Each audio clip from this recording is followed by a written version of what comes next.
El aire en la cocina se podía cortar con un cuchillo. Estaba espeso, cargado con las palabras no dichas y las que se habían gritado apenas unos segundos antes. Yo permanecía de pie junto al fregadero, con un paño de cocina húmedo entre mis manos, sintiendo el frío de las baldosas a través de mis viejas pantuflas.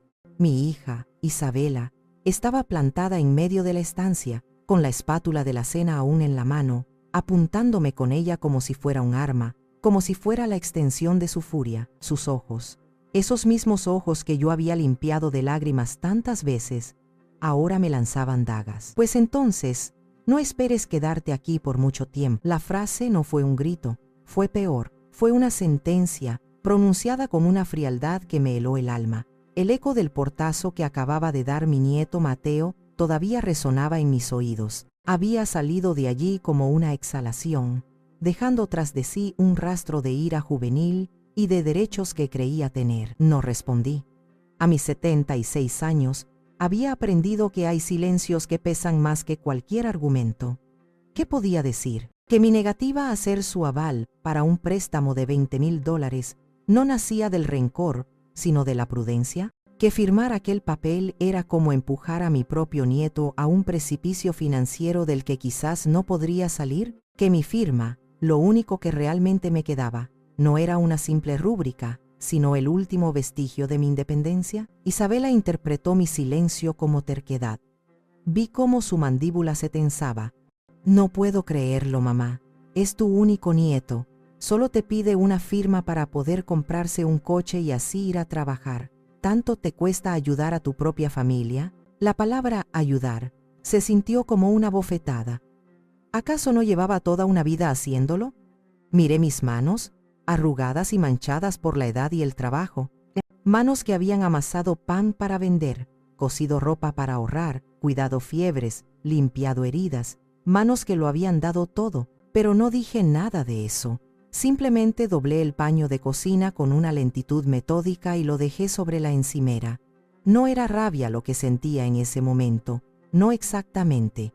Era un frío profundo, el tipo de frío que te cala hasta los huesos y te susurra al oído que, sin importar cuánto hayas dado, al final, te has quedado completamente sola en el mundo. Me di la vuelta sin mirarla y caminé lentamente hacia mi habitación, sintiendo su mirada clavada en mi espalda, una mirada que ya no era de una hija, sino de una carcelera. Mi habitación era la más pequeña de la casa.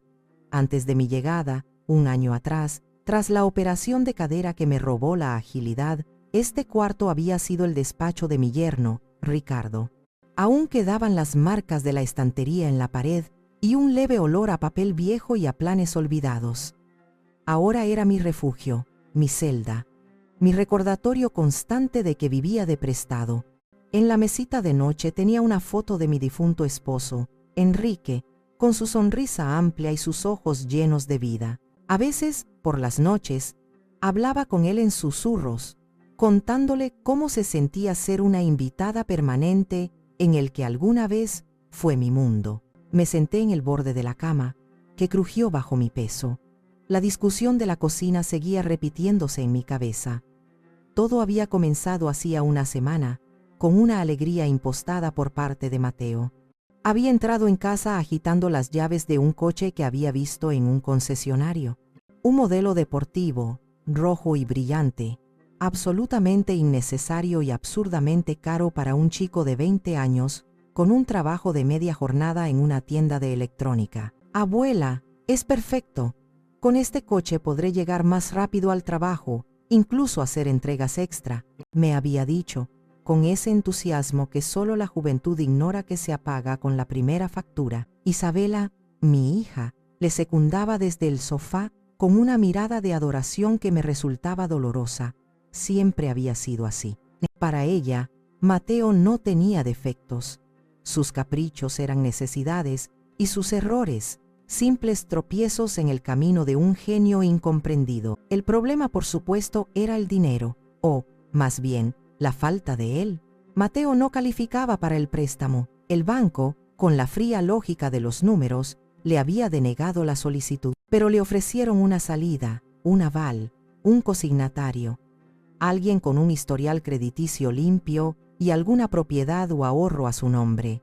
Todos los ojos se volvieron hacia mí. La conversación real había tenido lugar esa misma tarde. Nos sentamos los tres en el salón. Isabela preparó el terreno con una amabilidad que ya me puso en guardia. «Mamá, ya sabes lo mucho que Mateo se está esforzando», comenzó. «Y este coche es una herramienta de trabajo, una inversión en su futuro». Yo asentí, esperando el golpe. «Es solo una firma, abuela», intervino Mateo impaciente. «No te estoy pidiendo dinero. El banco solo necesita una garantía. Yo pagaré las cuotas, te lo juro. ¿O es que no confías en mí?». Ahí estaba la trampa emocional. La confianza. ¿Cómo explicarle a un chico que cree que el mundo le pertenece, que mi desconfianza no era hacia él, sino hacia la vida misma? ¿Cómo decirle que había visto a demasiados jóvenes como él, llenos de promesas y buenas intenciones, ahogarse en deudas por un capricho? «Mateo, cariño», le dije con la voz más suave que pude encontrar, «confío en tu corazón, pero un préstamo de esa cantidad es una responsabilidad muy grande.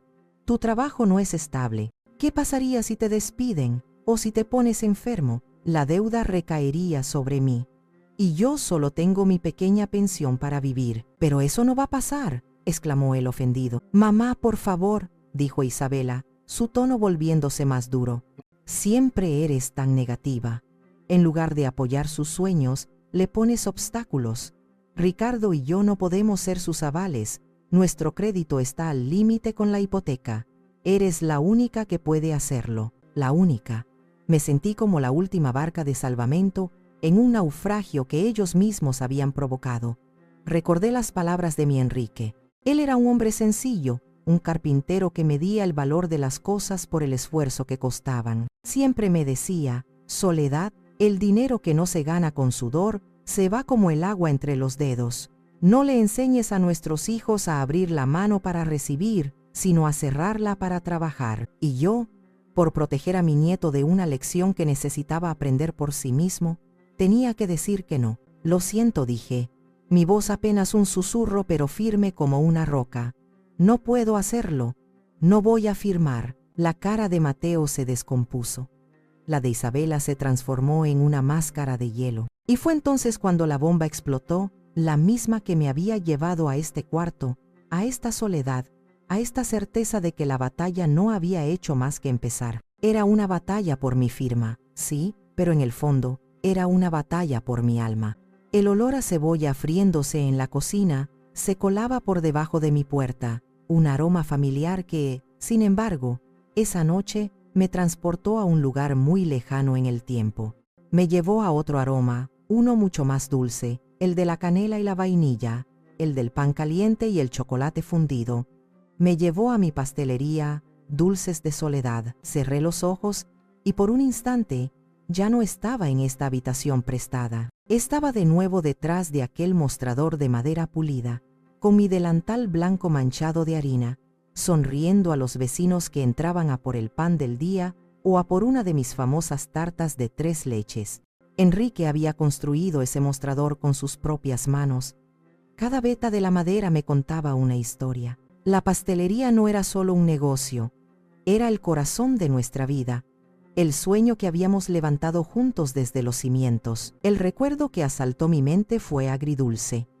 Isabela tenía 25 años y se iba a casar con Ricardo. Estaba radiante, llena de planes y de ilusiones que, lamentablemente, costaban mucho más de lo que podíamos permitirnos. Una tarde, llegó a casa con una revista de novias. Sus ojos brillaban. «Mamá, mira este vestido», me dijo, señalando la foto de una modelo con un vestido de encaje que parecía tejido con hilos de luna. «Es de un diseñador de la capital. ¿No es un sueño?». Yo miré el precio, discretamente anotado en una esquina. Era más de lo que ganábamos en 6 meses. Mi corazón se encogió. «Es precioso, hija, pero es muy caro. Hay otros vestidos igual de bonitos y más a nuestro alcance». Su sonrisa se desvaneció. «Pero yo no quiero otro vestido. Yo quiero este.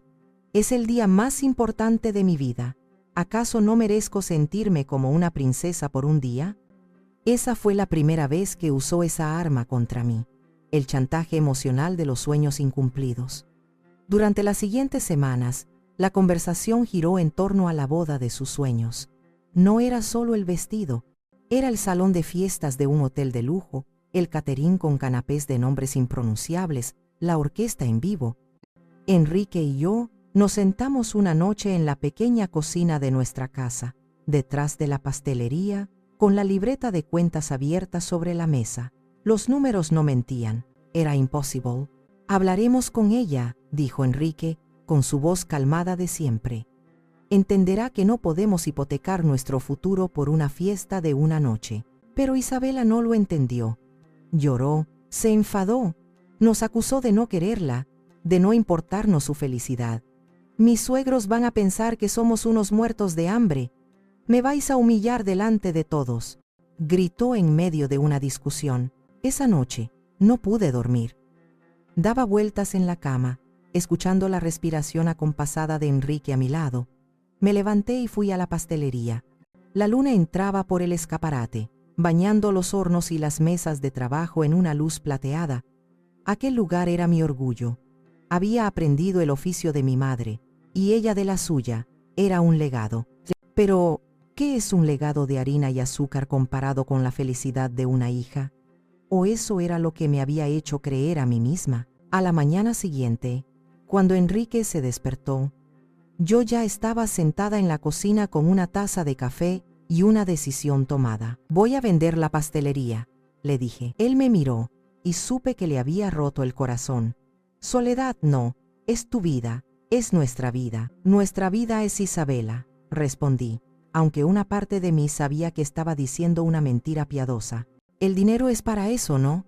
Para usarlo. Le daremos la boda que quiere. Ya encontraremos otra forma de salir adelante. Discutimos, pero mi decisión era firme. Una semana después, un hombre con un traje gris y una sonrisa que no le llegaba a los ojos firmó los papeles. El día que le entregué las llaves, sentí como si me arrancaran una parte del cuerpo. Caminé por última vez por el local vacío. Pasé la mano por el mostrador que Enrique había lijado con tanto amor, y me despedí en silencio de mis hornos, de mis moldes, de mis sueños. La boda de Isabela fue espectacular. Lució su vestido de diseñador, bailó en el salón de lujo y sonrió para las fotos. Todos decían lo felices que se veían. Yo también sonreía, pero por dentro, un pequeño rincón de mi corazón se había convertido en cenizas. Entregué las llaves de mi sueño para que ella pudiera vivir el suyo por una noche, y ella, en su burbuja de felicidad, nunca supo, o nunca quiso saber, el verdadero precio de su vestido de princesa. El tiempo tiene una forma curiosa de suavizar los bordes afilados de los recuerdos, pero hay algunos que se niegan a perder su filo. El sacrificio de la pastelería fue uno de ellos, pero hubo otro, más silencioso y quizás más doloroso, que a menudo volvía a mi memoria en noches como esta. Ocurrió unos 5 años después de la boda. Isabela y Ricardo parecían llevar una vida cómoda. Se habían comprado una casa más grande en un barrio mejor, tenían 2 coches y se iban de vacaciones a la playa cada verano. Yo, por mi parte, había encontrado un trabajo como costurera en una pequeña tienda del centro. El dinero no era mucho, pero junto a la pensión de Enrique, nos las arreglábamos bien. La alegría de nuestra vida era sencilla, y nuestro mayor lujo era la paz que sentíamos. Una noche, el teléfono sonó pasada la medianoche. Siempre es una mala señal. Era Isabela, llorando de forma desconsolada. Mamá, tienes que venir. Ha pasado algo terrible. Enrique y yo nos vestimos a toda prisa y condujimos hasta su casa. Nos la encontramos en el salón, con los ojos hinchados y rojos. Ricardo estaba sentado en un sillón, con la cabeza entre las manos, la viva imagen de la derrota. El resumen de la historia era tan viejo como el mundo: malas inversiones. Ricardo, en un intento por darle a Isabela la vida que se merecía, se había metido en un negocio de bienes raíces con un amigo. Había invertido no solo sus ahorros, sino también dinero que había pedido prestado a gente poco recomendable. Y, como era de esperar, el negocio se había hundido. Ahora, Le debía una cantidad de dinero que nos pareció astronómica. Los prestamistas le habían dado un ultimátum: o pagaba en una semana, o se atendría a las consecuencias. Sus amenazas no eran veladas. Lo he perdido todo, Soledad, sollozó Ricardo, levantando la vista por primera vez. Voy a arruinar a tu hija. Van a venir a por nosotros. Isabela se abrazó a mí. No sé qué hacer, mamá. Tenemos miedo. ¿Y si le hacen daño? ¿Y si nos quitan la casa? Esa noche, la casa que habían comprado con tanto orgullo se sentía como una jaula de oro. Vi el miedo genuino en los ojos de mi hija y mi corazón de madre se impuso a cualquier otra consideración. Enrique, a pesar de su desconfianza hacia Ricardo, no podía ver sufrir a Isabela. Al día siguiente, fuimos al banco. Retiramos casi todos los ahorros de nuestra vida. Era el dinero que habíamos guardado con tanto esfuerzo para nuestra vejez, para emergencias, para poder vivir nuestros últimos años con tranquilidad. Era el colchón que nos habíamos construido ladrillo a ladrillo, sacrificio a sacrificio, y se lo entregamos a ellos en un sobremanila, grueso y pesado. Ricardo lo tomó con manos temblorosas. Soledad, Enrique, les juro que les devolveré hasta el último centavo. No sé cómo, pero lo haré. Isabela nos abrazó. Sus lágrimas esta vez eran de alivio. Gracias, mamá. Nos habéis salvado la vida. Te lo devolveremos en cuanto podamos, lo prometo. Pagaron la deuda. La amenaza desapareció. Y la vida, aparentemente, volvió a la normalidad. Pero la promesa de devolvernos el dinero se fue diluyendo con el tiempo. Al principio, hablaban de ello. En cuanto las cosas mejoren un poco. Después, las menciones se hicieron más esporádicas. Finalmente, el silencio se instaló sobre aquella deuda como una espesa capa de polvo. Nunca se lo reclamamos. ¿Cómo hacerlo? ¿Cómo convertir un acto de amor en una transacción comercial con tu propia hija? Nos dijimos a nosotros mismos que lo importante era que estuvieran bien, pero la verdad es que esa deuda olvidada cambió algo entre nosotros. Cada vez que compraban algo nuevo, un televisor más grande, un mueble de diseño, yo no podía evitar sentir una punzada de amargura. No era por el dinero en sí, sino por lo que representaba, la facilidad con la que habían olvidado el sacrificio que supuso para nosotros. Se convirtió en un favor que, con el tiempo, pareció transformarse en una obligación silenciosa por nuestra parte, como si fuera nuestro deber como padres acudir siempre al rescate sin importar el coste. Y ellos, cómodamente, aceptaron ese papel para nosotros, sin preguntarse nunca si el pozo del que sacaban el agua podría, algún día, secarse. Aquella noche en mi cuarto, comprendí que el pozo no solo se había secado, sino que ahora me culpaban a mí por no poder darles más. Los días que siguieron a la gran discusión se convirtieron en un infierno silencioso, una guerra librada sin una sola bala, pero con heridas que dolían mucho más. Isabela y Mateo no me volvieron a dirigir la palabra sobre el préstamo, pero su hostilidad impregnaba cada rincón de la casa como una humedad fría y persistente. La primera batalla se libró con la luz. Una noche, la bombilla de mi cuarto parpadeó y se apagó.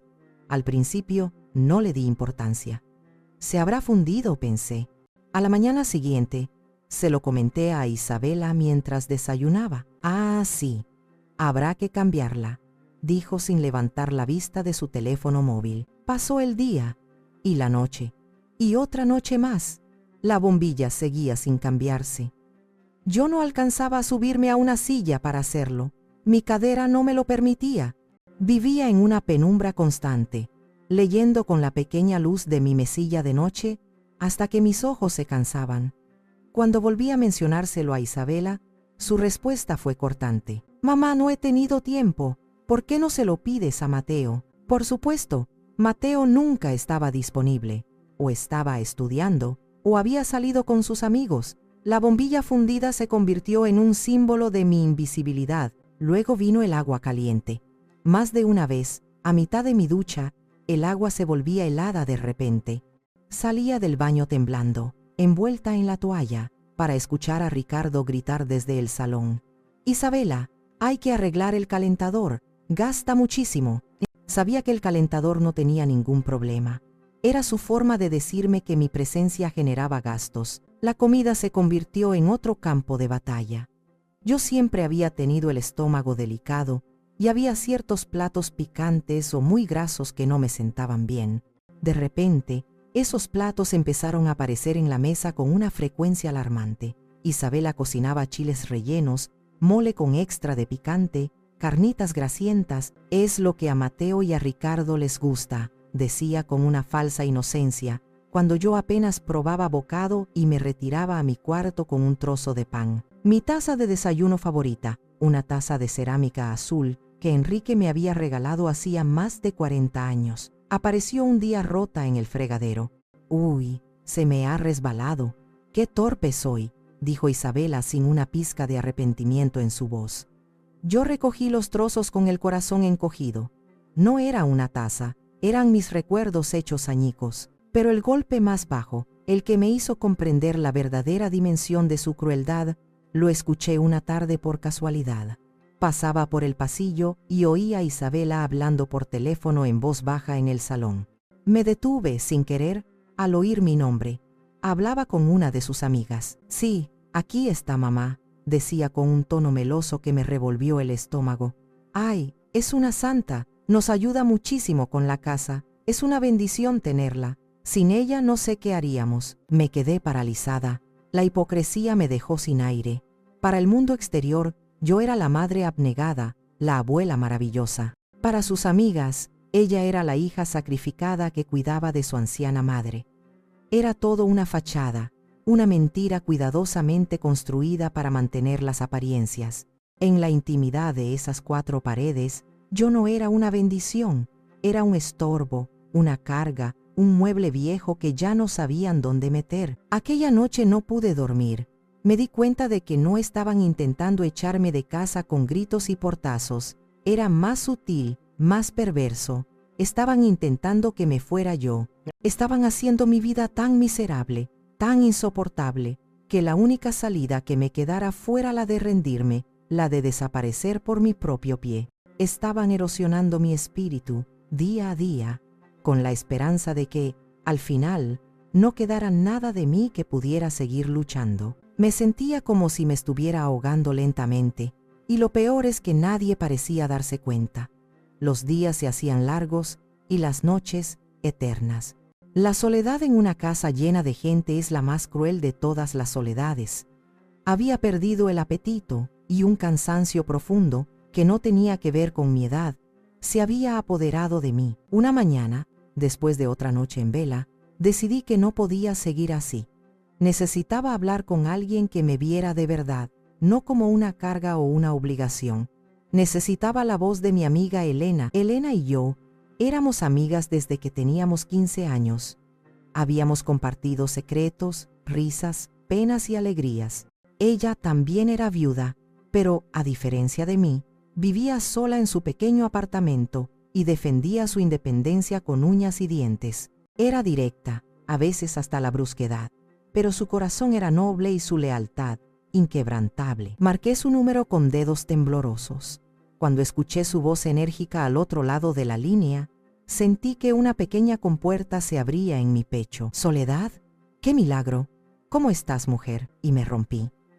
Las lágrimas que había contenido durante semanas empezaron a brotar sin control. Al principio, no podía ni hablar, solo sollozar. Elena esperó pacientemente al otro lado, sin interrumpirme. «Elena, no puedo más», conseguí decir entre sollozos. Le conté todo. El préstamo, la negativa, la amenaza de Isabela.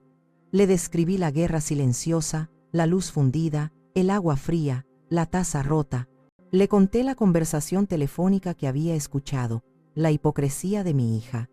Hablé durante casi media hora vaciando toda la amargura y el dolor que había acumulado. Cuando terminé, hubo un silencio al otro lado de la línea. Un silencio tan denso que pensé que se había cortado la comunicación. «Elena, ¿estás ahí?» «Estoy aquí, Soledad», respondió su voz, y esta vez sonaba extrañamente seria, casi enfadada. «Estoy aquí, y estoy que he hecho chispas. ¿Pero tú te estás escuchando? ¿Te das cuenta de lo que te están haciendo?» «No sé qué hacer», susurré. «Sí que lo sabes», exclamó ella, y su energía me sacudió. «Basta ya de aguantar, Soledad, basta ya de ser la mártir. Esa no es tu hija, es una sanguijuela que te está consumiendo la vida. Y ese nieto tuyo es un vago y un malcriado. Tu Enrique no trabajó como una bestia toda su vida para que ahora te humillen y te maltraten en tu propia vejez. Sus palabras eran duras, pero eran como un bálsamo. Era la verdad que yo no me atrevía a decirme a mí misma. Pero es mi familia, intenté argumentar, aunque sonaba débil hasta para mí. La familia no te trata así. La familia te cuida, te respeta. Lo que ellos están haciendo se llama abuso, soledad, abuso psicológico. Y tienes que pararlo. Tienes que luchar por tu dignidad, por ti, por la memoria de Enrique. ¿O vas a dejar que te apaguen del todo, como han hecho con la bombilla de tu cuarto? Colgué el teléfono sintiéndome extrañamente fortalecida.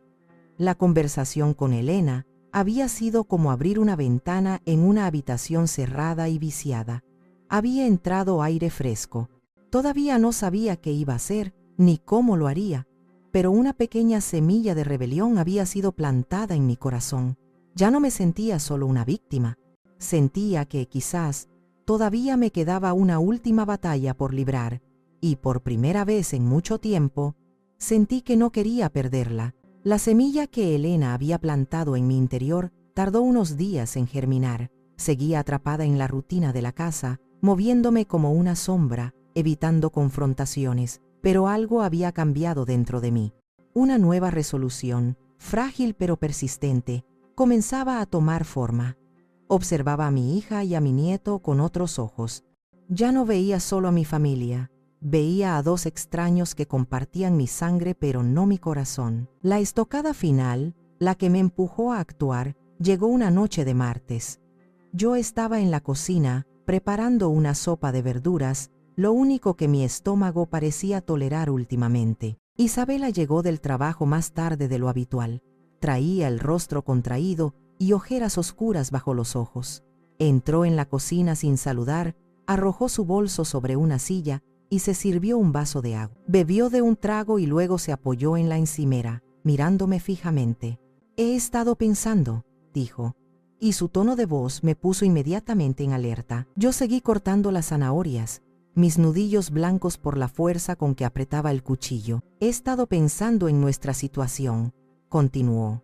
«Las cosas no van bien, mamá. El sueldo de Ricardo no es suficiente, y con lo que yo gano, apenas llegamos a fin de mes. Mateo necesita ese coche. No es un capricho, es una necesidad para su futuro». Hizo una pausa, esperando que yo dijera algo. No lo hice. «Y como tú no estás dispuesta a colaborar», continuó, y cada palabra era un dardo envenenado, «pues he tenido que tomar una decisión drástica». Se acercó a la mesa y dejó caer un fajo de papeles impresos de internet. Eran listados de apartamentos en alquiler. Para poder comprarle el coche a Mateo y pagar unas deudas que tenemos, tendremos que vender esta casa. Sentí que el suelo se abría bajo mis pies. ¿Vender la casa? ¿Esta casa donde habían crecido mis nietos? ¿Donde habíamos celebrado tantas Navidades? «Nos mudaremos a un sitio más pequeño», prosiguió, su voz desprovista de toda emoción. «Un apartamento de 2 habitaciones. Obviamente, no habrá sitio para todos». Levantó la vista y me miró directamente a los ojos. Su mirada era fría, como la de un cirujano a punto de amputar un miembro sin anestesia. «He estado buscando por internet y he encontrado un asilo público no muy lejos de aquí. Dicen que no está mal. Es lo mejor para todos, mamá. Estarás atendida con gente de tu edad.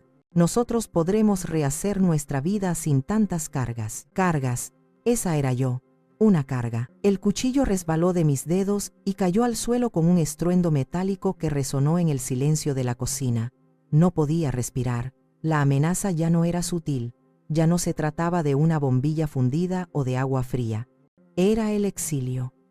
Me estaba desterrando de su vida, enviándome a un lugar para que esperara la muerte en silencio, para que no molestara más. En ese preciso instante, toda la tristeza, toda la resignación que había sentido durante el último año, se evaporó, y en su lugar surgió algo que no había sentido en mucho, mucho tiempo.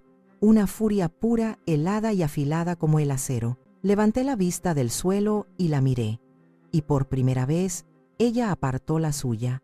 Quizás vio algo en mis ojos que no había visto nunca.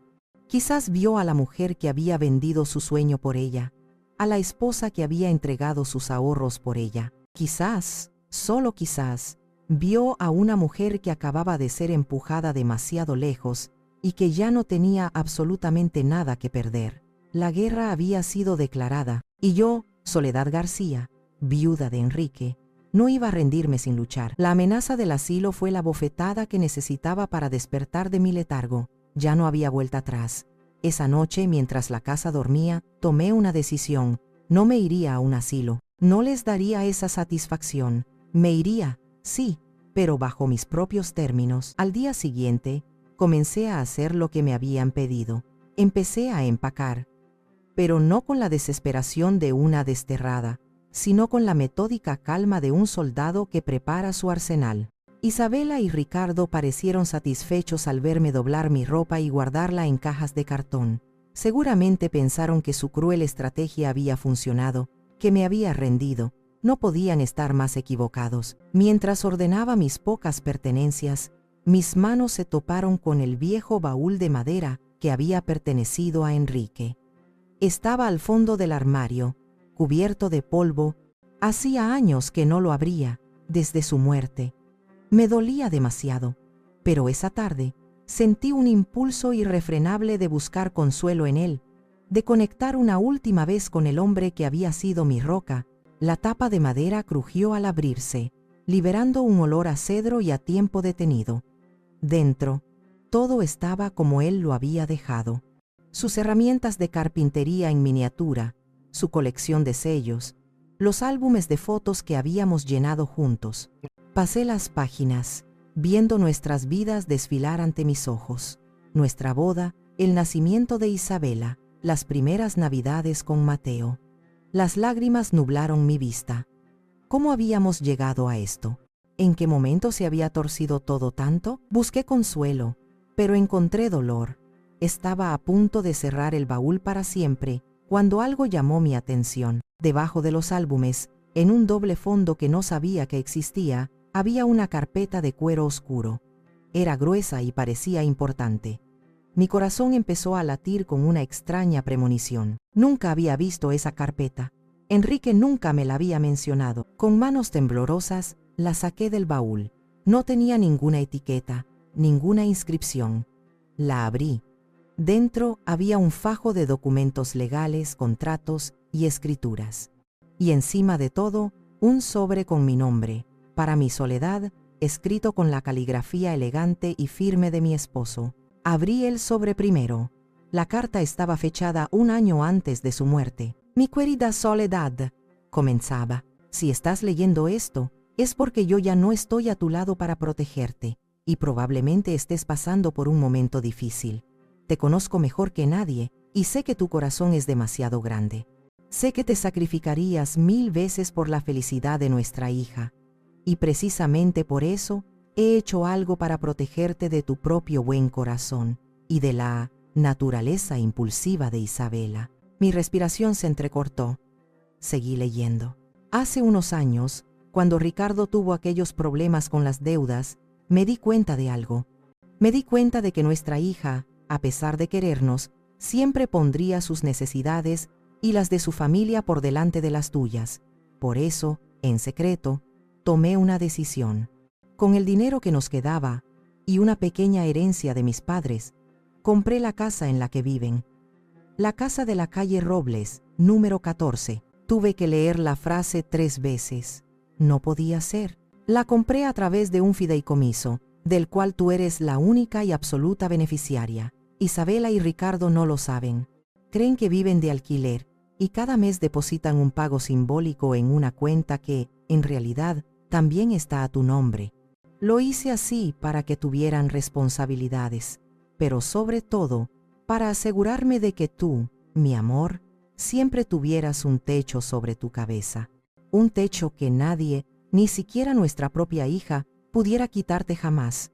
Esta casa es tuya, Soledad, es tu fortaleza. Úsala con sabiduría. No dejes que nadie te quite tu paz. La carta cayó de mis manos. Los papeles se desparramaron por la cama. Escrituras de propiedad, documentos del fideicomiso, extractos bancarios. Todo estaba ahí. El nombre del propietario. Soledad García, viuda de Velasco. Yo era la dueña de la casa de la que me estaban echando, la dueña del techo bajo el que me habían humillado, la dueña de las paredes que habían sido testigos de mi sufrimiento silencioso. Una risa extraña, un sonido a medio camino entre el sollozo y la carcajada, brotó de mi garganta. No era una risa de alegría, era una risa de pura y absoluta ironía. La vida, a veces, tiene un sentido del humor muy negro. Enrique, mi sabio y previsor Enrique, me había dejado un último regalo, me había dejado un arma, y yo, en ese momento, supe exactamente cómo y cuándo iba a usarla. Pasé el resto de la tarde y toda la noche con los papeles de Enrique esparcidos sobre mi cama. Los leí una y otra vez, hasta que las cláusulas legales y los términos financieros comenzaron a tener sentido. Cada palabra era un ladrillo más en el muro de mi nueva determinación. El miedo y la desesperación habían sido reemplazados por una claridad helada. A primera hora de la mañana, antes de que nadie en la casa se despertara, busqué en mi vieja agenda el número de teléfono del señor Arturo Mendoza, el abogado que había llevado los asuntos de Enrique durante más de 30 años.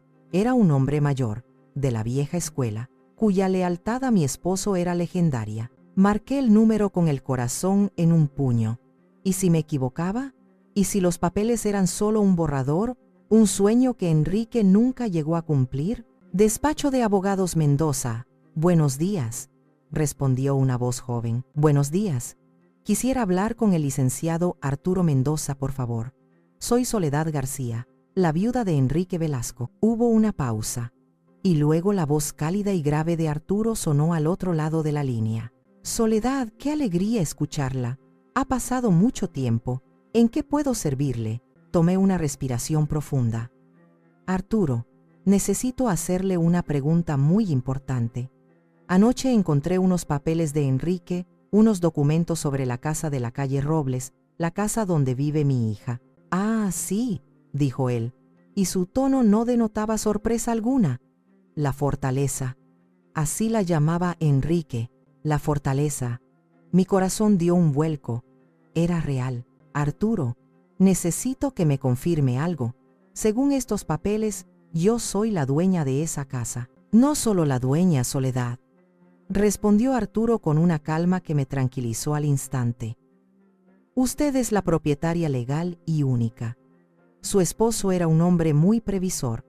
Creó un fideicomiso para protegerla. La casa es suya, y solo suya. Isabela y Ricardo son, a efectos legales, sus inquilinos que, por cierto, no pagan una renta real gracias a la generosidad de su difunto esposo. Apoyé la cabeza en la pared, cerrando los ojos. Una lágrima solitaria se deslizó por mi mejilla, pero no era una lágrima de tristeza, era de alivio, de validación. Gracias, Arturo, gracias por confirmármelo. No hay de qué, Soledad. Enrique me hizo prometerle que guardaría el secreto hasta que usted lo necesitara. Y, por el tono de su voz, me temo que ese momento ha llegado, ¿verdad? Sí, Arturo, respondí. Mi voz ya no temblaba. Ese momento ha llegado, y necesito su ayuda. Necesito que prepare una reunión. Le expliqué mi plan.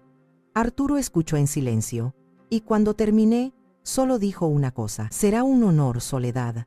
Considere a Isabela y a su familia citados en mi despacho para mañana a las 5 de la tarde. Yo me encargo de todo. Colgué el teléfono y me miré en el pequeño espejo del armario. La mujer que me devolvía la mirada ya no era la misma de ayer. Sus ojos ya no reflejaban miedo, sino una determinación de hierro.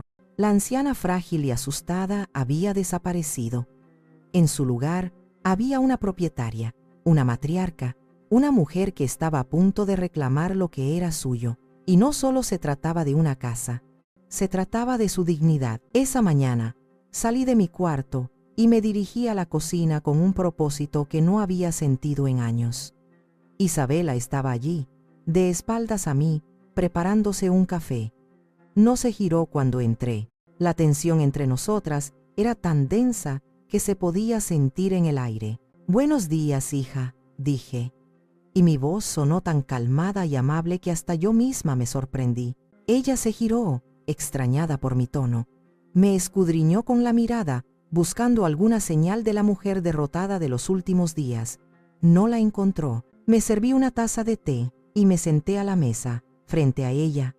Tomé un sorbo y la miré directamente a los ojos. «He estado pensando mucho en lo que dijiste anoche», comencé.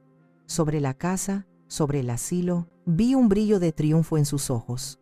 Creyó que iba a rendirme. «Y tienes razón», continué, y cada palabra era una pieza de mi trampa cuidadosamente colocada. «He sido muy egoísta. Toda mi vida he pensado solo en mí, y no en las necesidades de mi familia.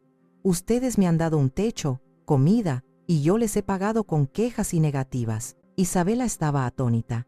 No esperaba una capitulación tan completa. Se sentó frente a mí, su hostilidad reemplazada por una curiosidad cautelosa. «Me he dado cuenta de mi error», dije, bajando la vista con falsa humildad. «Y quiero enmendarlo. Quiero ayudaros. Mateo necesita ese coche, y ustedes necesitan estabilidad. Por eso, he tomado una decisión». Hice una pausa dramática, y ella se inclinó hacia adelante, ansiosa. «Voy a poner todas mis cuentas y mi pensión a tu nombre, Isabela. Y quiero ir al abogado para arreglar los papeles de mi testamento y asegurarme de que todo lo que tengo sea para ustedes cuando yo falte. Es lo menos que puedo hacer después de todo lo que habéis hecho por mí». La transformación en su rostro fue instantánea. La tensión desapareció, reemplazada por una sonrisa radiante, casi voraz. Era la sonrisa de un depredador que ve a su presa caminar directamente hacia su boca. «Mamá, sabía que lo entenderías», exclamó, alargando la mano para apretar la mía sobre la mesa. Su tacto me produjo una repulsión que tuve que disimular. «No sabes lo feliz que me haces. Esto lo cambia todo». «Sí», respondí, con una serenidad que la desarmó por completo. «Lo cambia todo. He llamado al licenciado Arturo Mendoza, el antiguo abogado de tu padre», añadí, como si tal cosa. «Nos ha citado en su despacho mañana a las 5 de la tarde para empezar con los trámites». «Perfecto, perfecto», dijo ella, levantándose de la mesa, de repente llena de energía. «Se lo diré a Ricardo y a Mateo. Tenemos que ir todos. Es una gran noticia para la familia». La vi salir de la cocina, ya marcando el número de su marido en el teléfono, su voz llena de excitación. Me quedé sola, con mi taza de té entre las manos. La trampa estaba puesta, el queso servido, y los ratones, ansiosos por muerde el anzuelo, no tardarían en llegar. El despacho del licenciado Arturo Mendoza era exactamente como lo recordaba, un santuario de orden y tradición. Las paredes estaban forradas de estanterías de madera oscura repletas de libros con lomos de cuero. El aire olía a papel antiguo, a café recién hecho y a la tranquila autoridad de la ley. Llegamos puntuales. Yo iba vestida con mi mejor traje, uno de color azul marino que no me ponía desde el funeral de Enrique. Isabela, Ricardo y Mateo venían detrás de mí. Su actitud era una mezcla de excitación y solemnidad forzada. Isabela no paraba de sonreír. Ricardo intentaba parecer un hombre de negocios serio, y Mateo jugueteaba con su teléfono, probablemente mirando fotos del coche que ya sentía suyo. Arturo nos recibió en la puerta de su oficina. Era un hombre imponente, con el pelo completamente blanco y unos ojos azules que parecían verlo todo. Estrechó mi mano con calidez y luego saludó al resto de la familia con una formalidad cortés que los desconcertó un poco. Nos sentamos alrededor de una gran mesa de caoba pulida. Yo, junto a Arturo, en la cabecera. Ellos tres, enfrente, como acusados en un juicio del que aún no conocían los cargos. Arturo carraspeó y se puso unas gafas de leer. Abrió una carpeta que tenía delante. «Bueno, estamos aquí reunidos a petición de la señora Soledad», comenzó, su voz grave llenando la sala. «Me ha informado de su deseo de reorganizar sus asuntos financieros y testamentarios para beneficiar a su familia». Vi cómo Isabela le lanzaba una mirada triunfante a Ricardo. Sin embargo, continuó Arturo. y esa palabra flotó en el aire, cargada de suspense. Antes de proceder con los deseos actuales de la señora Soledad, mi deber como albacea de su difunto esposo, el señor Enrique Velasco, es asegurarme de que todos los presentes tienen clara la situación patrimonial actual de la familia. Ricardo se removió en su asiento, incómodo. No entiendo, licenciado. Creíamos que veníamos a hablar del futuro, no del pasado. El pasado, señor mío, tiene la costumbre de definir el futuro, replicó Arturo sin inmutarse. Se ajustó las gafas y sacó un documento de la carpeta. Vamos a empezar por el tema principal que parece preocuparles, la vivienda. Concretamente, la propiedad situada en la calle Robles, número 14. El silencio en la sala era ahora absoluto. Hasta Mateo había dejado su teléfono y miraba a Arturo con atención. Según mis registros, dijo Arturo leyendo el papel, ustedes, la familia, han residido en esa propiedad durante los últimos 20 años y han estado realizando un pago mensual en concepto de... Bueno, ustedes creían que era un alquiler, a una cuenta bancaria. Así es, confirmó Isabela confundida. ¿A dónde quiere llegar? Arturo levantó la vista del papel y los miró por encima de sus gafas. Y entonces dejó caer la bomba. Pues bien, me temo que ha habido un malentendido durante las últimas 2 décadas. Ese pago no era un alquiler, y ustedes no son los inquilinos. Sacó otro documento de la carpeta. Era una escritura de propiedad. La deslizó sobre la mesa de caoba hasta que quedó justo delante de Isabela. Esta es la escritura original de la propiedad. Y como pueden ver, la propietaria legal y única de la casa de la calle Robles, número 14, desde hace 22 años, es la señora Soledad García, viuda de Velasco. Si una bomba hubiera explotado en medio de la oficina, no habría causado un silencio más profundo. Vi el color desaparecer del rostro de Isabela. Sus ojos se abrieron como platos, saltando de la escritura a mi rostro, y de mi rostro al del abogado. Ricardo abrió la boca para decir algo, pero no le salieron las palabras. Mateo miraba a su madre, completamente perdido. «Eso es mentira», gritó finalmente Isabela, su voz un chillido agudo. Se levantó de golpe, haciendo que su silla se tambaleara. «Es imposible. Mi padre y usted compraron esa casa. Nosotros la hemos pagado durante 20 años. Ustedes han pagado una cantidad simbólica, Isabela», corrigió Arturo con una calma exasperante. «Una cantidad que su padre estipuló para enseñarles el valor de la responsabilidad. Ese dinero, por cierto, ha ido a parar a una cuenta de ahorros que también está a nombre de su madre. Su padre, en su infinita sabiduría, compró esa casa para proteger a Soledad, para asegurarse de que ella siempre tuviera un hogar». Isabela me miró, y su incredulidad se transformó en una furia descontrolada. «Tú lo sabías. Lo has sabido todo este tiempo. Has estado jugando con nosotros». Era mi momento. Me levanté, sintiendo una fuerza que no sabía que poseía. Miré a mi hija, a mi yerno, a mi nieto. Ya no veía a mi familia. Veía a 3 extraños que habían intentado despojarme de mi última pizca de dignidad. «No, Isabela», dije, y mi voz sonó firme, clara, sin un atisbo de duda. «No lo sabía. Lo descubrí hace 2 días, cuando me amenazaste con echarme a un asilo para poder vender M.I. casa y comprarle un coche a tu hijo con M.I. dinero». Enfatice las palabras «mi casa» y «mi dinero» con una dureza que los hizo retroceder. He pasado el último año en mi propia casa sintiéndome como una extraña. Me habéis faltado al respeto, me habéis humillado, me habéis tratado como una carga, y todo por dinero, por un capricho. Me giré hacia Mateo. «Tú querías mi firma, mi aval.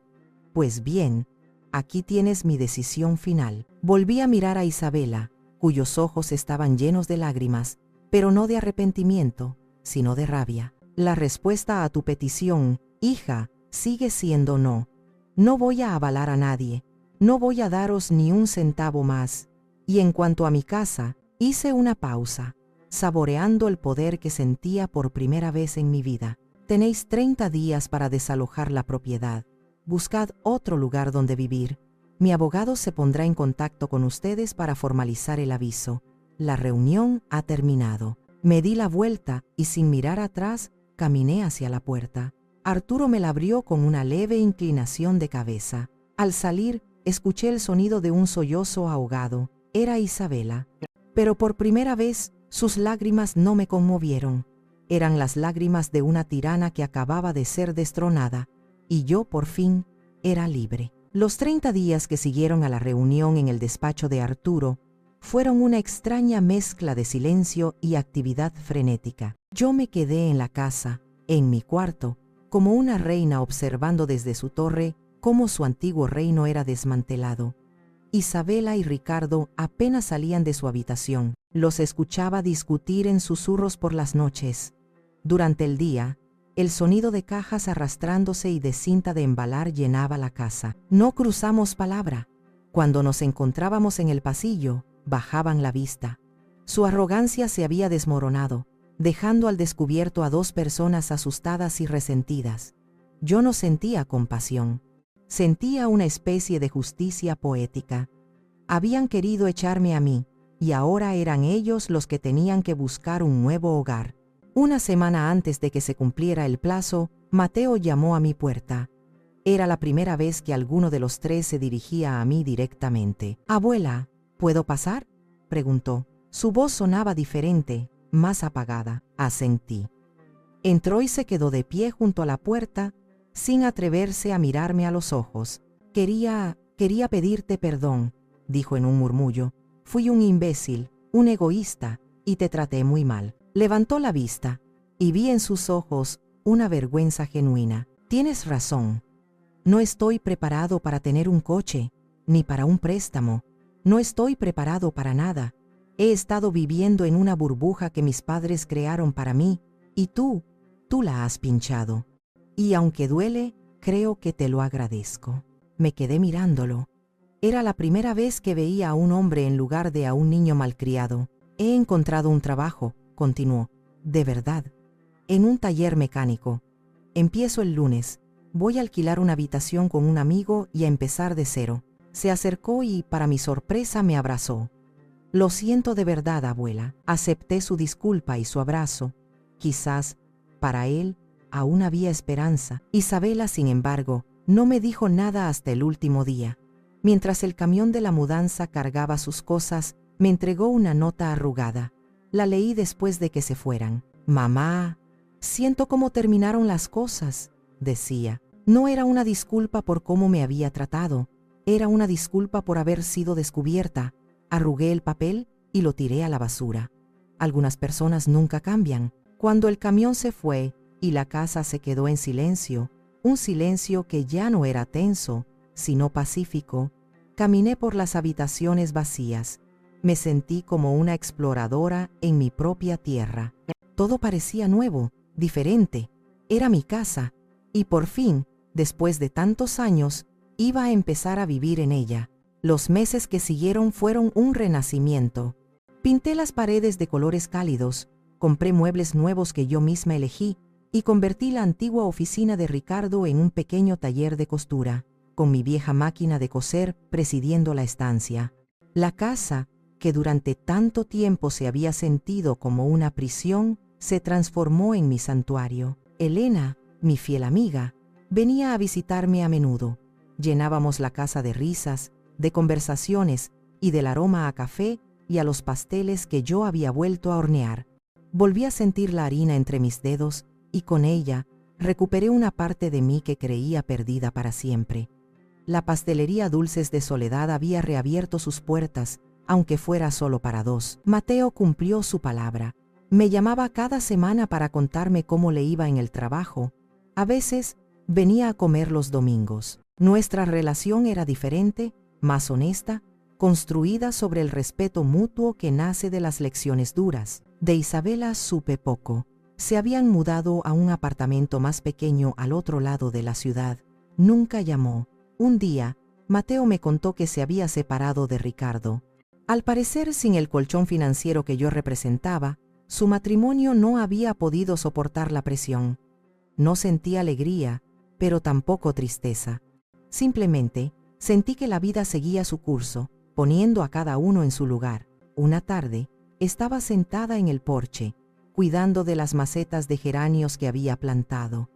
El sol de la tarde bañaba mi rostro y una suave brisa mecía las hojas de los árboles.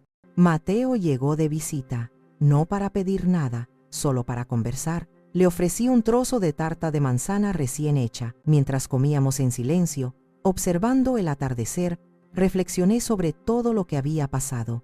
Había aprendido, aunque tarde, una de las lecciones más importantes de la vida. Miré a mi nieto, que ahora era un joven trabajador y responsable, y pensé en las palabras que algún día le diría, las palabras que me hubiera gustado que alguien me dijera a mí mucho antes. Aprendí que el no es, a veces, el acto de amor propio más grande que existe. Que la familia no te da derecho a anular a los demás. Que el amor verdadero no exige sacrificios que te dejen sin nada. El amor de familia no es un contrato de propiedad que te obliga a ceder tu alma. Es un jardín que debe regarse cada día con respeto, con honestidad y con límites claros. Y yo, a mis 76 años, después de una larga y dura helada, por fin estaba lista para volver a florecer.